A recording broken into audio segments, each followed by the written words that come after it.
approached the three-room flat he called home, what Don Allman sometimes called his bachelor pad, Wesley Smith's thoughts turned to the Henderson kid. Was his name Richard or Rob? Wesley had a block about that, not the same as the block he had about fleshing out any fragmentary mission statements for his novel, but probably related. He had an idea all such blocks were probably fear-centered and basically hysterical in nature, as if the brain detected, or thought it had detected, some nasty interior beast and had locked it in a cell with a steel door.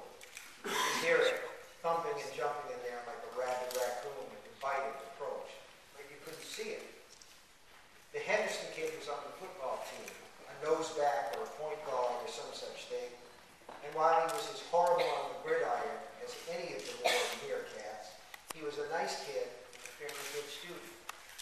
Wesley liked him, but still, he had been ready to rip the boy's head off when he spotted him in class with what Wesley assumed was a PDA or a newfangled cell phone. This was shortly after Ellen had walked out.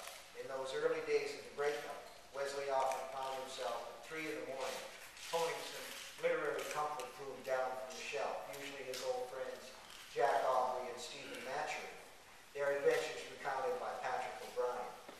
And not even that had kept him from remembering the ringing slam of the door as Ellen had left his life, probably for good. So he was in a foul mood and more than ready for back talk as he approached Henderson and said, "Put it away. This is a literature class, not an internet chat room." The Henderson kid had looked up and given him a sweet smile. It hadn't lifted Wesley's foul mood in the slightest, but it did dissolve his anger on contact, mostly because he wasn't an angry man by nature. He supposed he was depressive by nature, maybe even despondent. Hadn't he always suspected that Ellen Silverman was too good for him?